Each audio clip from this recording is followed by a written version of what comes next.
November 7th, 2006. 12 people saw something that would destroy their careers. What hovered above gate C-17 wasn't just covered up, it was erased. You think you know what flies in American airspace? You don't. Welcome to Battleground Times. Before we go further, hit that subscribe button right now. This story, it's going to challenge everything you believe about aviation security. Let us know in the comments where you're watching from and whether you think the government tells us the truth about our skies, because what happened at O'Hare International Airport that day, it proves they don't. Thomas Keegan had worked air traffic control for 18 years. 18 years of routine.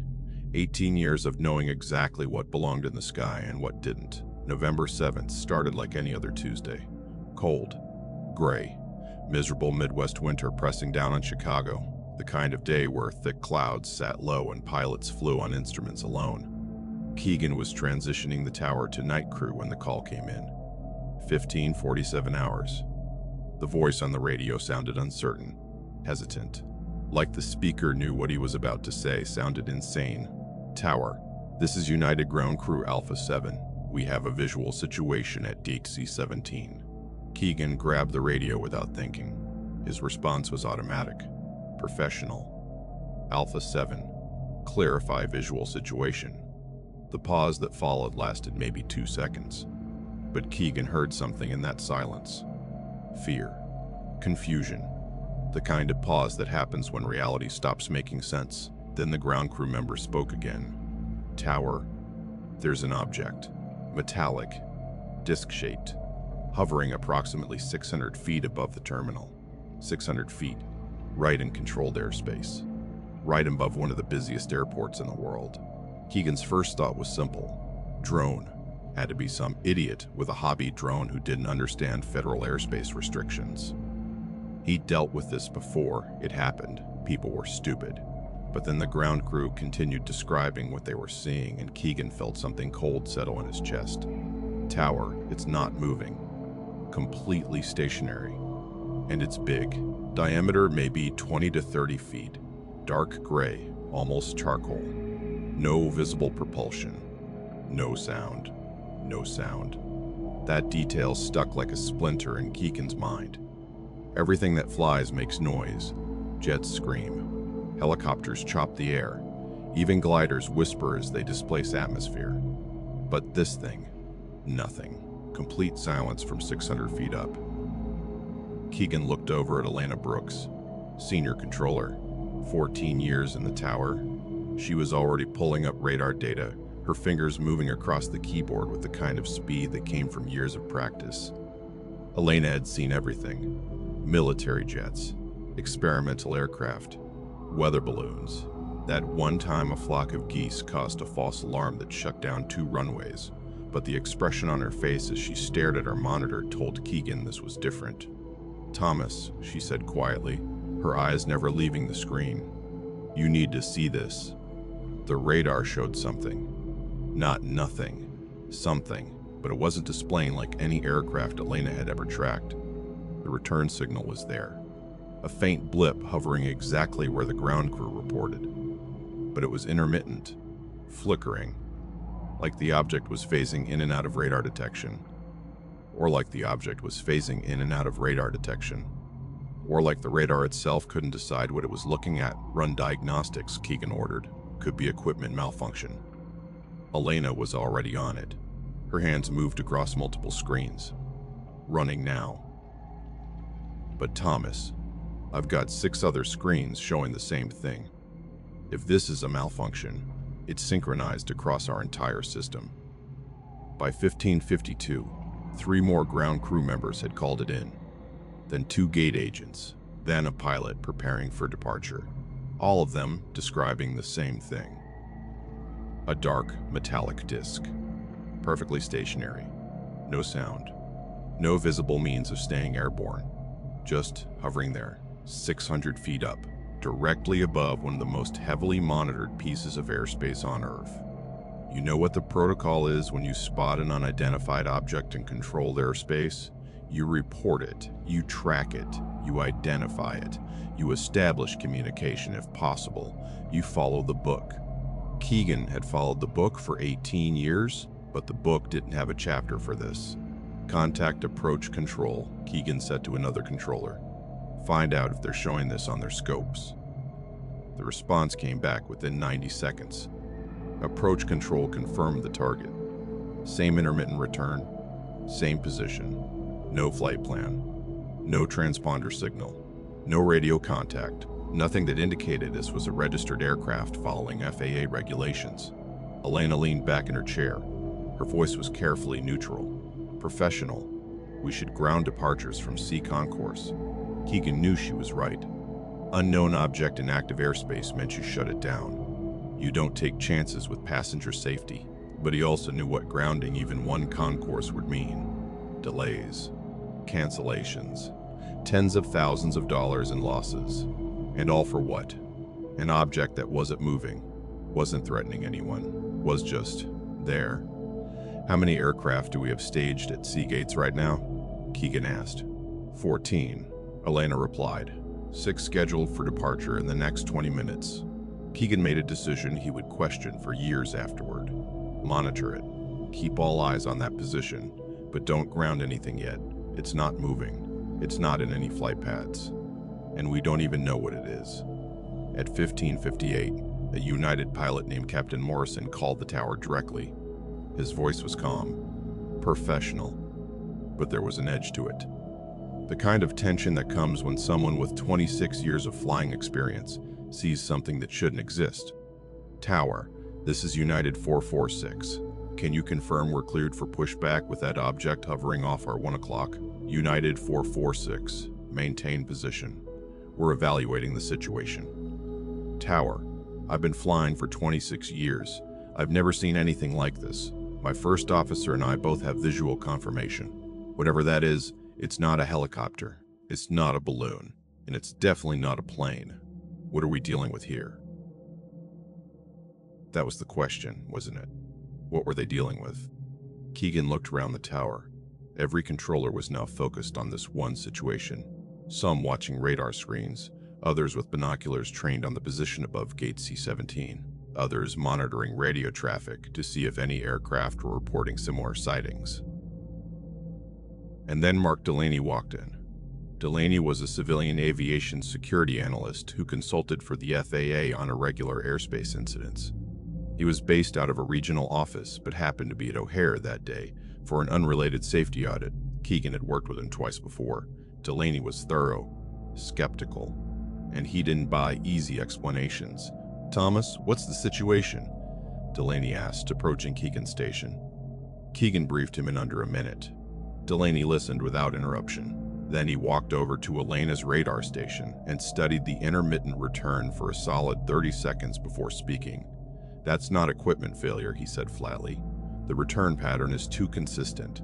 Whatever's generating that radar signature is real. It's metallic, and it's using some kind of surface geometry or coding that's causing partial deflection. You see how the signal strength fluctuates in a repeating cycle? That's characteristic of a rotating or oscillating surface." Elena looked up at him. "Are you saying this thing is rotating?"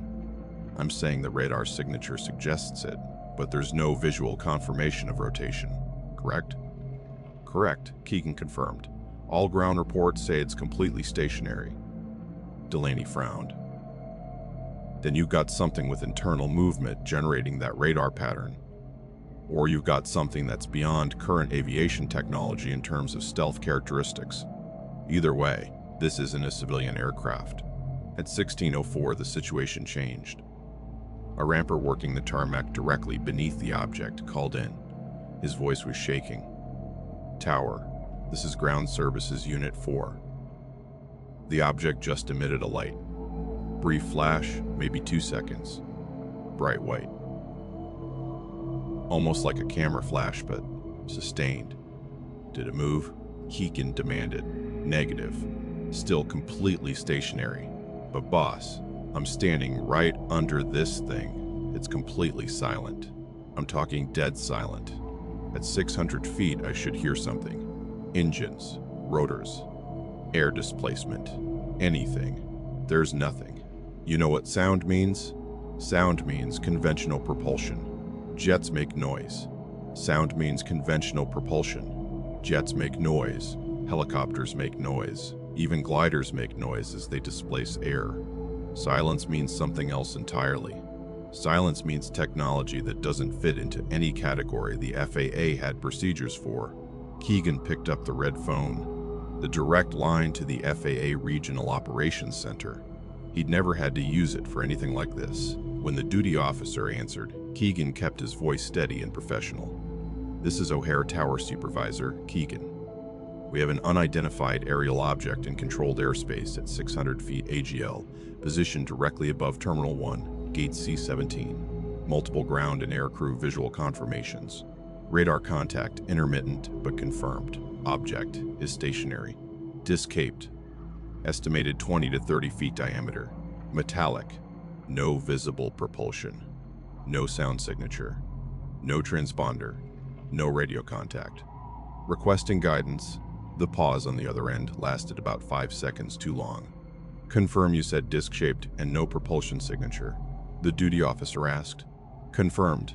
We have 12 independent witnesses, radar tracking, and continuous visual from the tower. Stand by. Stand by. That's what they always say when they don't have a protocol. Stand by while we figure out what the hell to tell you." At 16:08, Elena's screen showed something new. The radar return was solidifying, not fluctuating anymore, showing as a clear, steady target. The object was still in the same position, still hovering, but now it was showing up as clearly as any normal aircraft.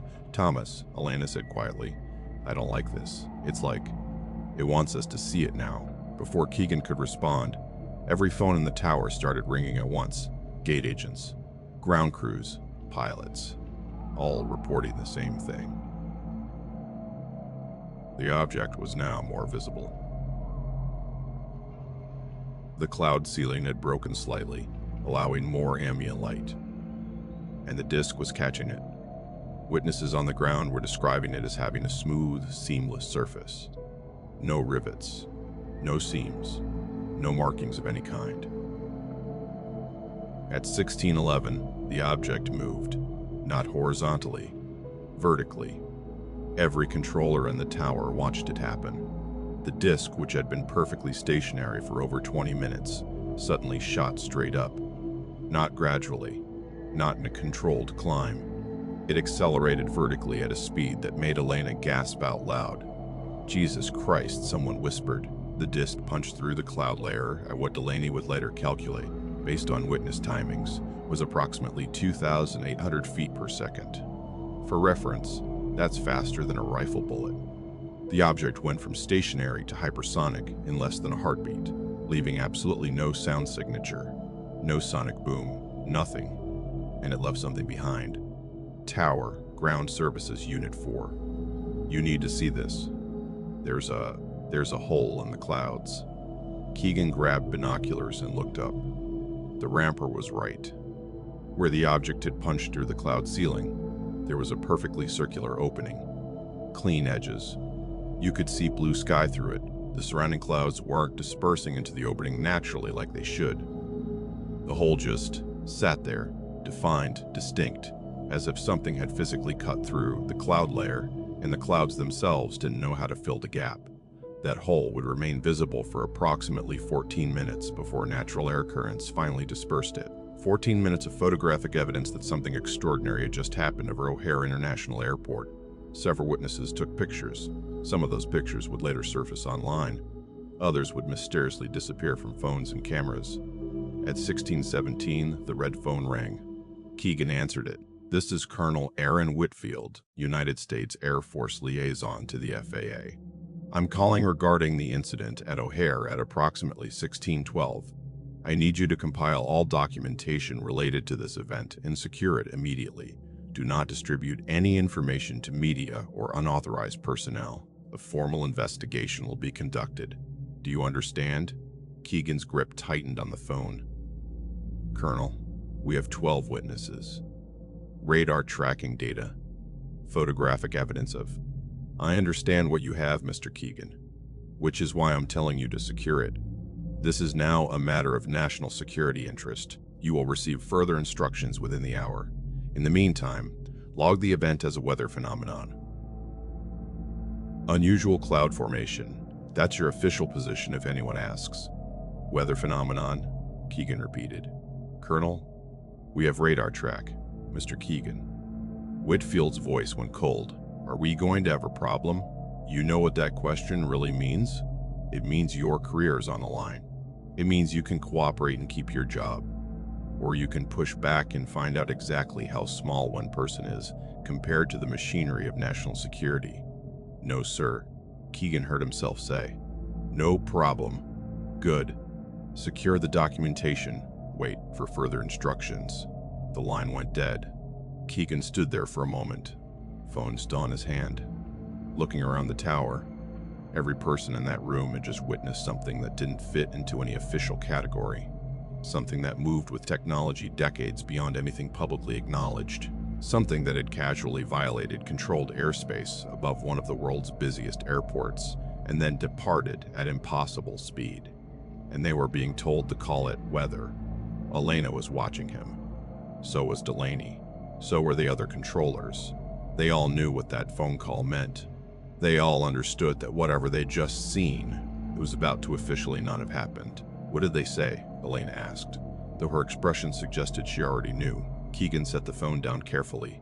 They said it was unusual cloud formation, weather phenomenon. That's what goes in the log. That wasn't weather, Thomas. I know, we all saw it, we have witnesses. We have radar data. We have photographs. I know. Delaney stepped forward. His voice was low and urgent. Thomas, you can't let them bury this. Whatever that was, it represents either a massive security breach by a foreign power with technology far beyond ours, or it represents something else entirely. Either way, the public has a right to know. Keegan looked at him. The public has a right to know a lot of things, Mark. Doesn't mean they're going to find out. At 16:45, two men in dark suits arrived at the tower. They didn't identify themselves beyond showing FAA credentials that looked legitimate but somehow felt off. They spoke with Keegan privately in a side office. The conversation lasted 6 minutes. When it was over, Keegan came back out looking 10 years older. He walked straight to his station, opened the incident log, and began typing. November 7th, 2006, 1547 to 1615. Multiple ground personnel reported unusual weather phenomenon above Terminal 1. Possible hole punch cloud formation caused by aircraft passage through cloud layer. No safety impact. No flight delays. Incident closed. Elena watched him type it. They're making you lie. They're making me keep my pension, Keegan replied quietly. I've got 2 kids in college, Elena. I've got 18 years in this tower. What do you want me to do? But here's what you need to understand. What Keegan didn't know, what none of them knew at the time, was that this wasn't an isolated incident. The object over O'Hare was part of a pattern that had been documented, tracked, and systematically suppressed for decades. Because while Thomas Keegan was typing his sanitized report, while Colonel Whitfield was securing the documentation, while those men in dark suits were collecting witness statements that would never see the light of day, somewhere in a classified facility, someone was adding November 7th, 2006 to a list, a very long list, and that list would tell you something that would shake your understanding of reality. 3 days after the incident, Thomas Keegan received a phone call at home. Unknown number. He almost didn't answer it. When he did, the voice on the other end was familiar but strained. Thomas, it's Captain Morrison from United 46. We need to talk. Morrison sounded different than he had over the radio. Less composed, more unsettled. I submitted my witness report like they asked, detailed everything I saw. 2 days later, my regional chief pilot calls me in. Says my report is inconsistent with the official findings. Says I must have been mistaken about what I observed. Keegan said nothing. He already knew where this was going. They're pressuring me to revise it, Morrison continued. They're not ordering me to, not directly, but they're making it very clear that my continued employment with United might depend on my willingness to acknowledge I was confused, that what I saw was probably just a weather balloon or atmospheric distortion. What are you going to do? Keegan asked. Morrison laughed bitterly. I've got a mortgage, Thomas. I've got a family. I've got 26 years with this airline. What do you think I'm going to do? I'm going to revise my goddamn report and say I was mistaken. just like you did. The line went dead. That same week, Elena Brooks was called into a meeting with FAA regional supervisors. She'd worked with some of these people for years. They were colleagues, friends even. But the two men sitting across from her in that conference room weren't acting like colleagues. They were acting like investigators. "Your radar logs from November 7th show some irregularities," one of them said, sliding a printout across the table. Equipment malfunction created phantom returns that were misinterpreted as an actual target. Elena looked at the printout. It wasn't her original data. The timestamps matched, the location matched, but the signal characteristics had been altered.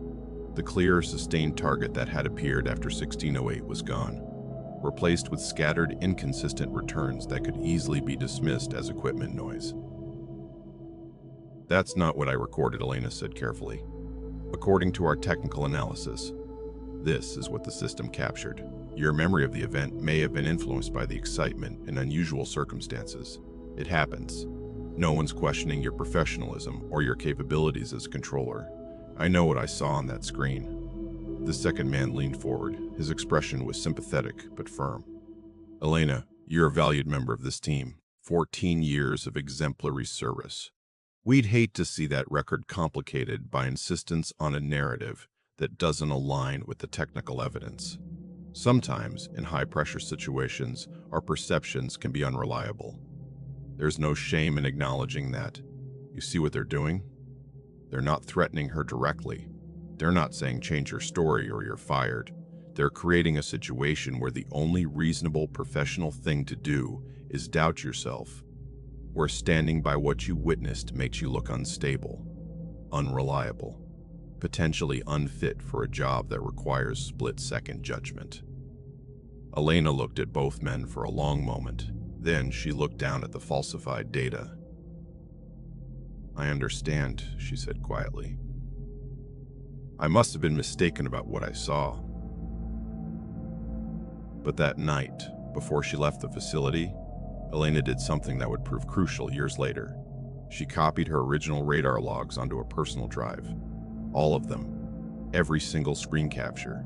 Every timestamp. Every radar return exactly as she'd recorded it on November 7th. And she encrypted the drive and put it in a safety deposit box.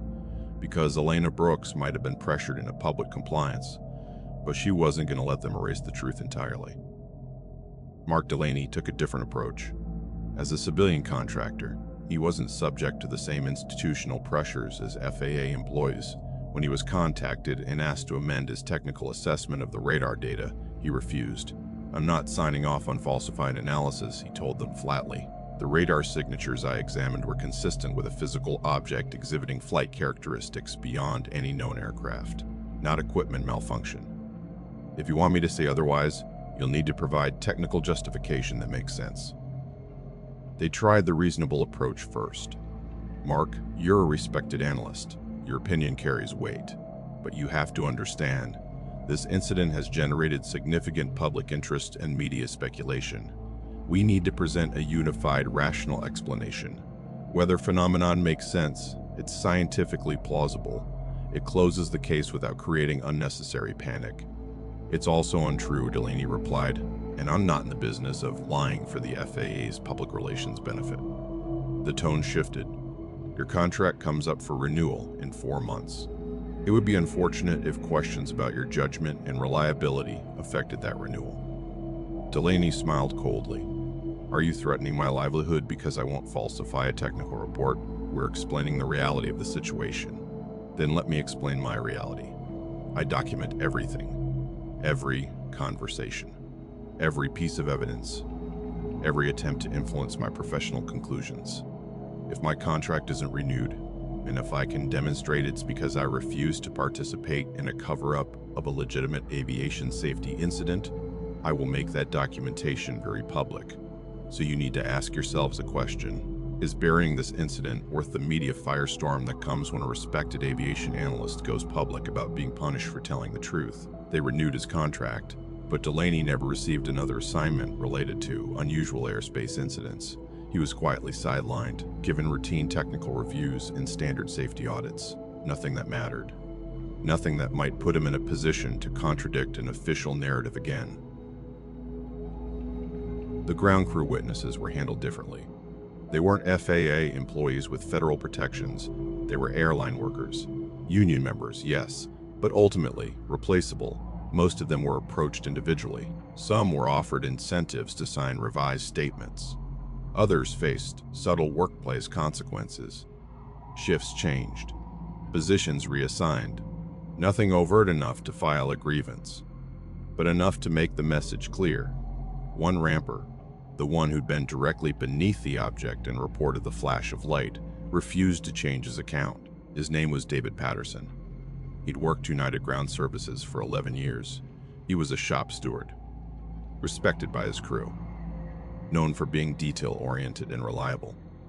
2 weeks after the incident, Patterson was terminated. The official reason? Failed random drug screening. Patterson had never failed a drug test in 11 years. He requested a retest. The request was denied. He filed the union grievance. The union representative advised him to accept a settlement and move on. "They've got the test results, David," the rep told him. "I don't know how. I don't know why. But they've got paperwork that says you failed. You fight this. They'll drag it out for months, maybe years. They'll make sure you can't get hired anywhere else in aviation. Take the settlement. Find another job." Sometimes that's the only move you've got.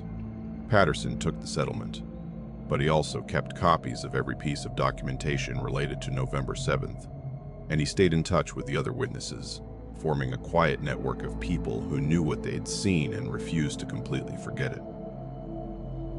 The photographs were the most interesting part of the cover-up. Several witnesses had taken pictures of the object and the hole in the clouds. In the age of camera phones, you couldn't stop people from documenting what they saw, but you could make those photographs disappear.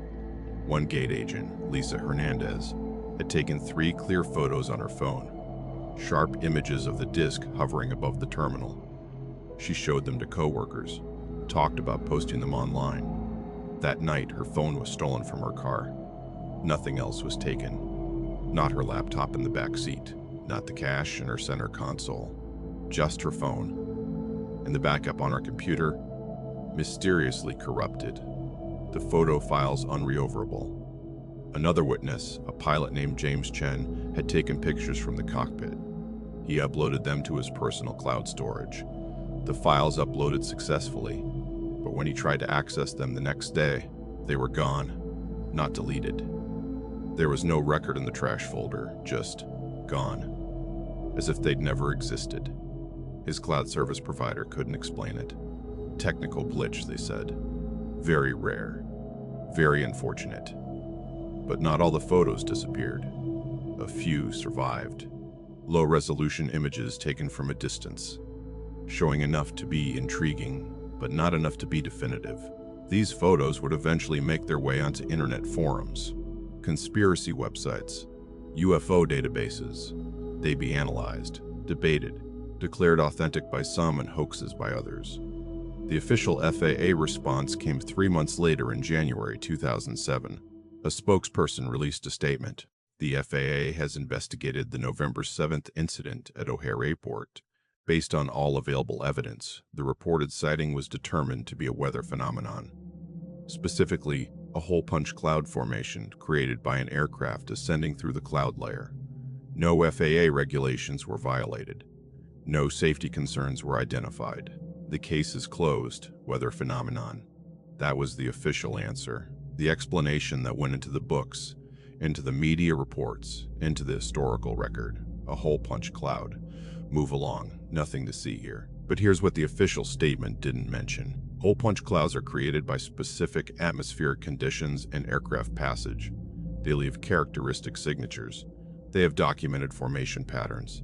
And according to multiple meteorologists who reviewed the data, the real data, not the sanitized version, the cloud formation over O'Hare on November 7th didn't match any known hole-punch cloud pattern. The hole was too perfect, too circular, the edges too defined, and most critically, hole-punch clouds form when aircraft cause supercooled water droplets to freeze, creating a cascading crystallization effect. This process takes several minutes and creates irregular, spreading patterns. The hole over O'Hare formed instantly when the object departed and maintained its perfect circular shape for 14 minutes. No meteorologist on record could explain that with conventional atmospheric physics. Dr. Sarah Mitchell, an atmospheric scientist at Northwestern University, examined the photographs and witness testimony. She was careful in her public statements, but in an academic paper published in an obscure meteorology journal, she noted something significant. The reported observations from the November 7, 2006 O'Hare incident present anomalies, inconsistent with known atmospheric phenomena. While I cannot speak to the nature of the observed object, the cloud formation characteristics suggest a rapid, high-energy event rather than gradual ice crystal formation typically associated with hole punch clouds. That paper received almost no attention. Academic journals don't make headlines, but it was there. In the scientific literature, a small notation that something at O'Hare didn't add up. If you're finding this investigation compelling, make sure you share this video with someone who needs to hear this. The truth about our airspace, it's not what they're telling us. Drop a comment if you think there's more they're hiding. Colonel Whitfield's involvement remained largely invisible. He made one phone call to the tower, handled the initial containment, then disappeared from the official narrative. But Keegan, who'd done some research after that call, discovered that Whitfield wasn't just any Air Force liaison. He was assigned to a unit that coordinated military response to unusual aerial phenomena, a unit that officially didn't exist. There was no public information about what this unit did or how many incidents they handled. But there were rumors, stories from other air traffic controllers, other pilots, other witnesses who'd encountered something strange and then encountered Colonel Whitfield, or people like him. Stories about radar data being confiscated, about witness statements being rewritten, about careers being quietly destroyed when people refused to cooperate. You want to know the most disturbing part? This wasn't new. The O'Hare incident wasn't unique. It was just unusually public, unusually well documented, with unusually many witnesses. Most incidents happened in remote areas, over oceans, in places where there weren't 12 United Airlines employees watching with binoculars. But when you started connecting the dots, when you looked at the pattern of reports over decades, you began to see something that would fundamentally challenge your understanding of airspace security and governmental transparency. In March 2007, 4 months after the incident, Thomas Keegan received a letter, no return address, postmarked from Washington, D.C. Inside was a single sheet of paper with a list of dates and locations. July 14, 1952, Washington, D.C. National Airport. September 24, 1959, Redmond, Oregon, Roberts Field. April 17, 1966, Westall, Australia, multiple schools. November 11, 1975, Loring Air Force Base, Maine. December 29, 1980, Rendlesham Forest, United Kingdom. March 30, 1990, Brussels, Belgium, multiple airports. November 7, 2006, Chicago, Illinois, O'Hare Airport. 7 incidents, 2006. Chicago, Illinois, O'Hare Airport. 7 incidents. 7 airports or military bases. 7 times when something unexplained entered controlled airspace and then officially became weather, equipment malfunction, or mass hallucination. At the bottom of the page, a single handwritten line. You're not the first to be told to forget what you saw. You won't be the last. But some of us remember. No signature. No explanation. Just that list and those words. Keegan kept that letter. He showed it to Elena, to Delaney, to Patterson. They recognized what it was. A message from someone inside the system. Someone who knew the pattern. Someone who wanted them to understand they weren't alone. And here's what that letter really meant. For decades, possibly longer, there had been a coordinated effort to suppress, explain away, and erase evidence of objects in controlled airspace that didn't behave according to known physics or technology. Objects that appeared, were witnessed by credible observers, were tracked on radar, and then were officially dismissed as anything but what they actually were. You can call it a conspiracy. You can call it national security. You can call it whatever makes you comfortable. But the evidence was there, scattered across decades, across continents, in the memories of witnesses who refused to completely forget. and the documentation that people like Elena had hidden away in the academic papers that noted anomalies without drawing conclusions. Something was visiting controlled airspace regularly, and someone was making sure the public never quite believed it. The O'Hare incident faded from news coverage within weeks. A few conspiracy websites kept it alive. Some UFO researchers included it in their databases. But for most people, it became just another weird story. Another unexplained thing that was easily explained away if you didn't look too closely. But for the 12 witnesses, it became something else entirely. It became a weight they carried. The knowledge that they'd seen something extraordinary and been forced to deny it. The understanding that the official systems designed to keep air travel safe had priorities beyond safety. The realization that truth was negotiable when it conflicted with institutional interests. Thomas Keegan retired from the FAA in 2014. At his retirement party, someone asked him about the strangest thing he'd ever seen in the tower. Keegan smiled, gave the expected answer about unusual weather and eccentric pilots. But later, when most people had left, he pulled aside a young controller who just started at O'Hare. "If you ever see something that doesn't make sense," Keegan said quietly, "something that shouldn't be there according to everything you know about aviation, document it, keep your own records. Because the official record might not tell the whole story." The young controller looked confused. "What do you mean?" Keegan just shook his head. "You'll understand if it happens to you. And if it does, remember, you're not crazy. You're not mistaken. You're just seeing something that some people would prefer stayed invisible." Elena Brooks still works in the tower. She never opened that safety deposit box. The encrypted drive sits there untouched. A time capsule of data that contradicts the official narrative. Maybe someday it'll matter. Maybe someday someone will want to see what really happened. Or maybe it'll just stay there, gathering dust. One more piece of suppressed evidence in a long history of suppressed evidence. Mark Delaney left aviation consulting in 2011. He works private sector now, technical analysis for manufacturing companies. Safer, less complicated, no more calls from men in dark suits asking him to compromise his professional integrity.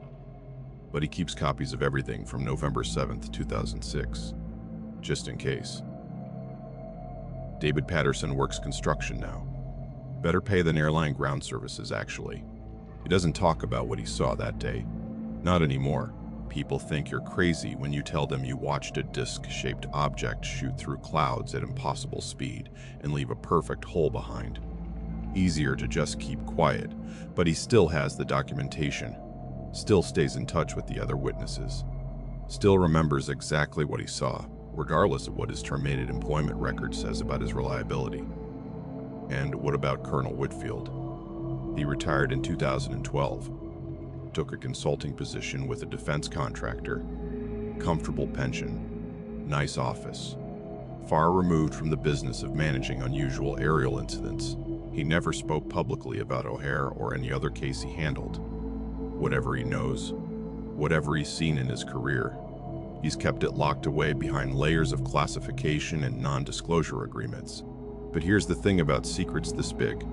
They don't stay buried forever. They leak. They surface in unexpected ways. A comment from a retired official. A declassified document with critical sections redacted. A deathbed confession. The pattern becomes visible if you're willing to look for it. And that pattern tells a story that would fundamentally change how you understand your place in the universe. In 2017, something changed. The Pentagon acknowledged the existence of AATIP, Advanced Aerospace Threat Identification Program, a program that had been investigating unexplained aerial phenomena since 2007. The year after O'Hare, when Thomas Keegan read about it, his first thought was of that list he'd received. 7 incidents across 54 years. Now, confirmation that someone had been tracking this all along. That same week, Mark Delaney received a call from a journalist doing a retrospective on UFO incidents. "I've been trying to get official comment from the FAA," the journalist said. "They're sticking to their weather explanation, but witnesses say otherwise." Delaney was cautious. "Off the record?" The radar signatures I analyzed were consistent with a physical object exhibiting flight characteristics beyond any known aircraft, but I was strongly encouraged not to make those conclusions public. Would you go on the record? Ask me again in a year. Let's see where this goes first. Something was shifting. Military pilots were coming forward with their own encounters. The stigma was slowly lifting. In 2019, the Navy officially acknowledged that leaked videos showing unexplained aerial objects were authentic. The objects in those videos moved in ways that violated known physics. Hypersonic speed with no visible propulsion, right-angle turns at velocities that would destroy any conventional aircraft. And most critically, Navy pilots were now allowed to report these encounters without fear of professional consequences. Elena saw the news and made a decision. She retrieved the encrypted drive from her safety deposit box. She made contact with several of the other O'Hare witnesses, and she reached out to an organization that investigated aerial phenomena, not conspiracy theorists. Former military and aviation professionals who approached the subject with scientific methodology. I have the original radar data from November 7, 2006, she told them, unmodified, exactly as it appeared on my screens that day. I kept it because I knew the official version was false. I'm willing to make it available for analysis. The organization connected her with aerospace engineers and physicists, people with security clearances, people who understood radar technology, people who could analyze the data without jumping to conclusions. They examined everything Elena provided. Their findings were careful and precise. The radar returns from November 7, 2006 display characteristics inconsistent with conventional aircraft, weather phenomena, or equipment malfunction. The object demonstrated controlled hovering, intermittent radar signature consistent with advanced stealth technology or unknown materials, and acceleration profile that exceeds known propulsion capabilities by orders of magnitude. We cannot determine the object's origin or nature, but we can definitively state it does not match any aircraft in the public record. That analysis went into a database, not a public database.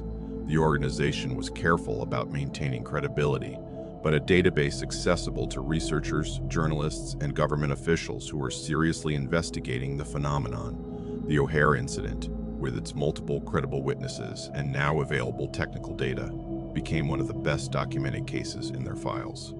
In 2021, the government went further. The Office of the Director of National Intelligence released a preliminary assessment on unexplained aerial phenomena. The report was heavily redacted, carefully worded, but it acknowledged something extraordinary. Out of 144 incidents investigated, only one could be explained by conventional means. The other 143 remained unexplained. The report noted that some objects appeared to remain stationary in winds aloft, move against the wind, maneuver abruptly, or move at considerable speed without discernible means of propulsion.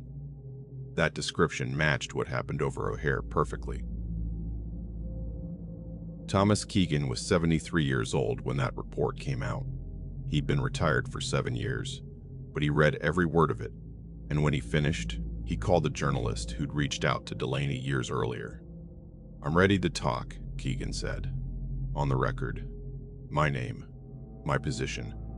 Everything I saw on November 7, 2006. The resulting interview was published in a long-form investigative piece. Keegan described the entire incident in detail. The initial reports, the radar tracking, the acceleration event, the phone call from Colonel Whitfield, the pressure to falsify the official log. He provided names, timestamps, technical details, everything that had been buried for 15 years.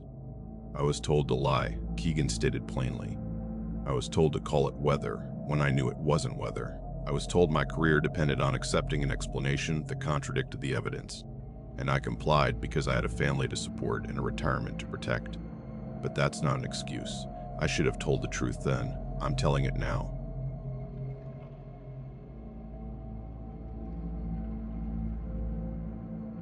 The article included corroborating statements from other witnesses.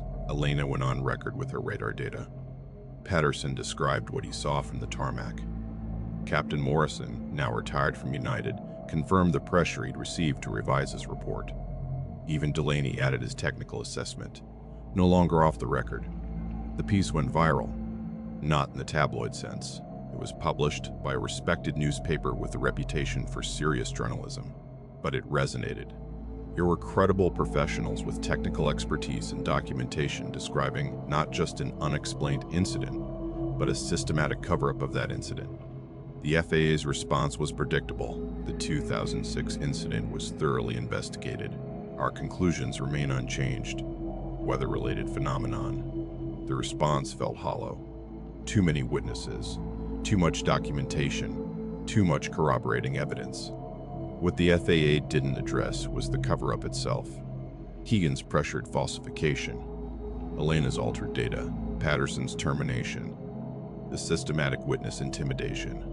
Admitting that would mean admitting decades of actively concealing information about aerial phenomena, not just failing to explain them, but deliberately suppressing evidence and intimidating witnesses. In late 2021, NASA announced it was forming a team to study unexplained aerial phenomena. Elena was invited to present her data in a closed session. After the presentation, one of the lead scientists approached her. The acceleration profile. This object achieved velocities beyond any known propulsion system by several orders of magnitude. So what does that mean? Elena asked. It means either our physics is incomplete or someone has technology that renders our aerospace capabilities obsolete. The scientist's expression was serious. Whatever was over O'Hare that day, it wasn't weather. And it wasn't ours. It wasn't ours. Those three words hung in the air, which raised the obvious question. If it wasn't ours, whose was it? Russia, China? But if a foreign power had this technology in 2006, silent hovering, instant hypersonic acceleration, why hadn't they used it? That list from 2007 showed incidents going back decades before any adversarial nation had such capabilities, which left the other possibility, the one most people weren't ready to consider. In 2023, a former intelligence official testified before Congress, under oath, stating the U.S. government had retrieved craft of non-human origin. The testimony was explosive, but provided no proof. Classified programs, restricted access. Official denial followed, but it aligned perfectly with what O'Hare witnesses experienced. Suppression, disappeared evidence, pressure to accept false explanations. Thomas Keegan is 80 now. He's watched the conversation evolve from denial to congressional hearings. His perspective is clear. I know what I saw. We were told to forget it, explain it away. But it wasn't ordinary. The fact we're still fighting to be believed 17 years later tells you how deeply this was buried.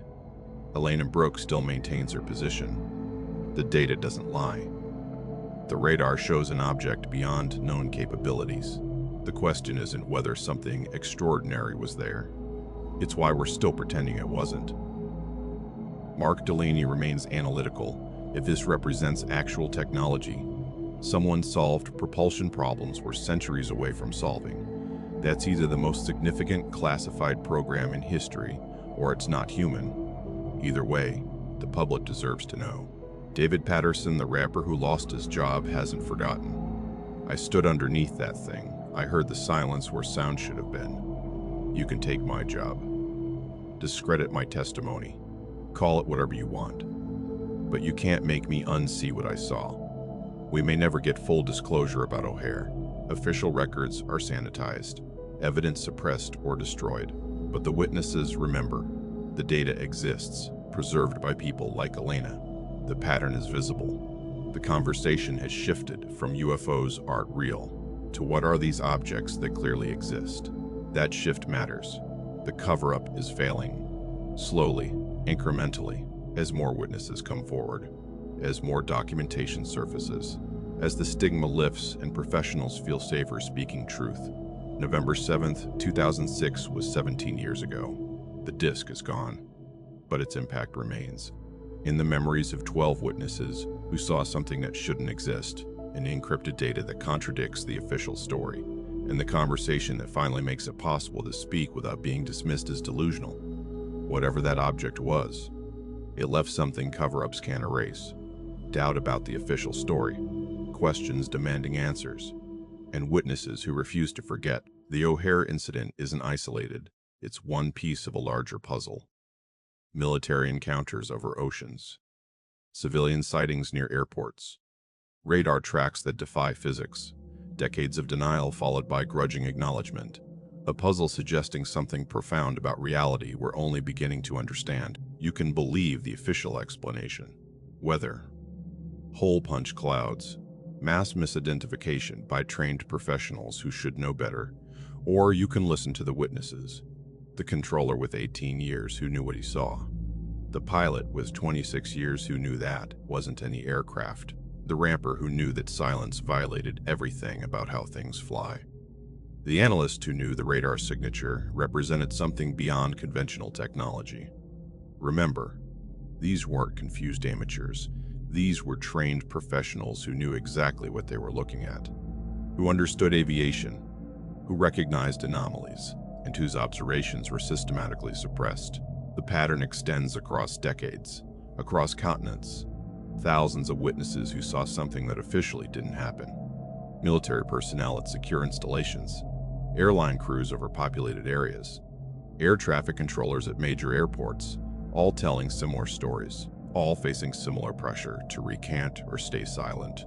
So the question isn't whether something extraordinary occurred over O'Hare on November 7, 2006. The evidence is overwhelming. Multiple credible witnesses. Radar data preserved by a controller who risked her career to save it. Photographs that survived the purge. Technical analysis confirming capabilities beyond known aircraft. The question is, why we've been told, repeatedly, insistently, for 17 years, that nothing extraordinary happened at all. Why the official machinery moved so quickly to suppress, intimidate, and discredit. Why careers were threatened and destroyed. Why evidence disappeared. Why the simplest explanation, weather, was pushed despite contradicting all available data. And what else we're being told isn't true. Because if they lied about O'Hare, if they systematically covered up an event witnessed by 12 professionals and tracked on radar, what else are they covering up? How many other incidents? How many other witnesses silenced? How much other evidence destroyed? The list Keegan received showed 7 major incidents over 54 years.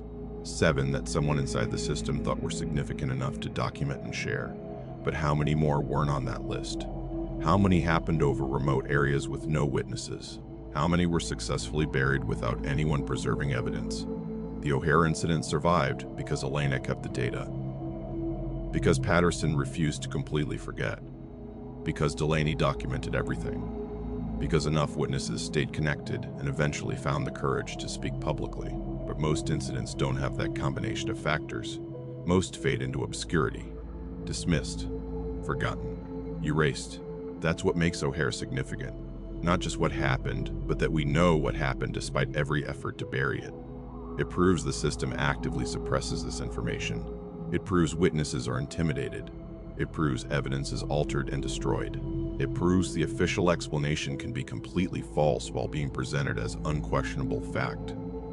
And it proves that sometimes, despite everything, the truth survives. In safety deposit boxes, in personal archives, in the memories of people who refuse to be gaslit about what they witnessed with their own eyes. The conversation is changing. Slowly, but it's changing. Military pilots can now report encounters without career consequences. Government agencies acknowledge unexplained aerial phenomena exist. Congressional hearings discuss retrieved craft. Scientists analyze data without automatically dismissing it. The stigma is lifting. The questions are being asked. And incidents like O'Hare, once buried and forgotten, are being re-examined with fresh eyes and new willingness to accept uncomfortable possibilities. Thomas Keegan spent 15 years living with the lie he was forced to tell, watching the truth fade from official record, knowing what he saw but unable to speak it. Until finally, the world caught up. Until finally, it became possible to tell the truth without being destroyed for it. That's the real story of O'Hare.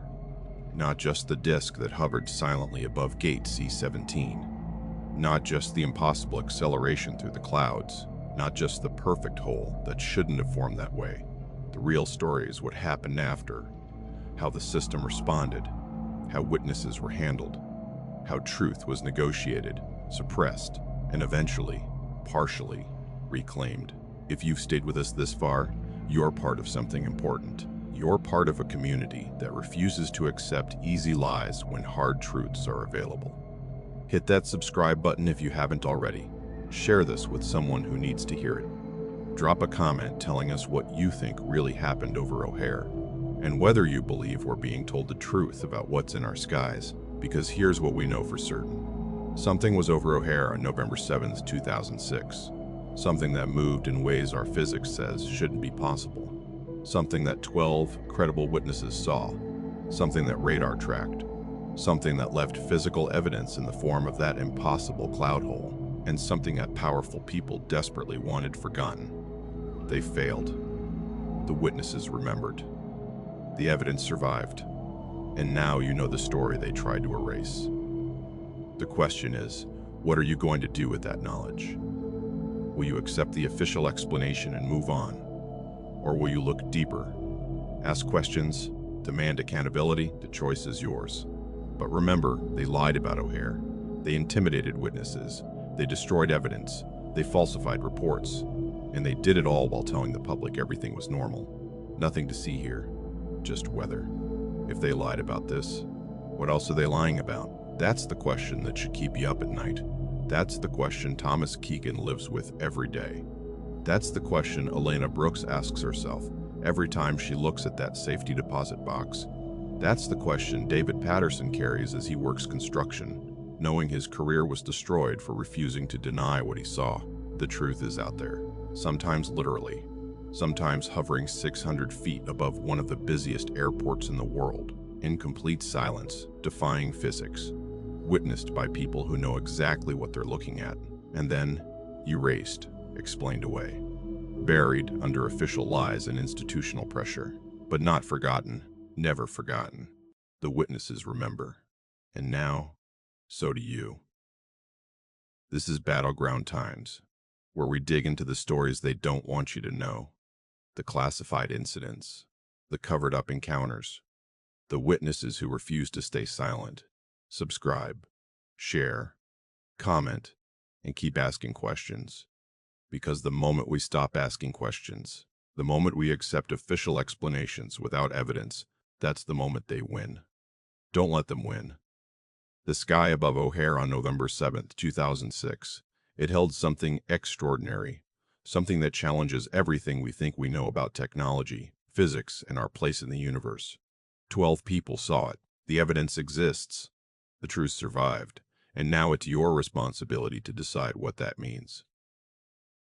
Thanks for watching. Until next time, keep looking up. Because you never know what might be looking back.